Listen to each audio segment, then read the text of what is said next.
How to recognize the cause of suffering. Have you ever wondered why you can clearly know, I am suffering, but still find it so difficult to see where that suffering is actually coming from within yourself? I think this is something many people are experiencing in modern life. When work pressure, family responsibilities, financial concerns, and relationships all come at once, we often only manage to feel, I am tired, or I feel heavy. But rarely do we stay calm enough to look deeper into the real cause inside. From a Buddhist perspective, to recognize the cause of suffering, the first step is not to look outside for blame, but to return and observe how the mind is reacting to what is happening. One very real truth is this: the same situation can cause completely different levels of suffering in different people.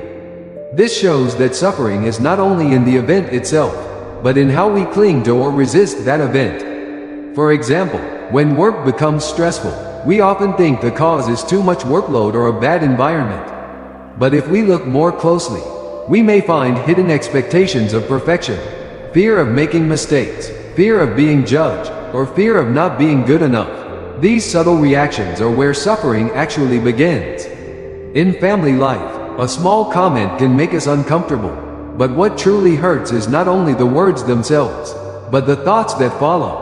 Such as, I am not respected, I am misunderstood, or I must be right. These mental reactions move very quickly, and we usually do not notice them in time. Recognizing the cause of suffering in Buddhism is not about overanalyzing. It is about learning to pause at the right moment and observe. When an emotion arises, simply notice, I am tense, I am afraid, I am uncomfortable. Even one moment of clear seeing like this is already the beginning of stepping out of unconscious reaction.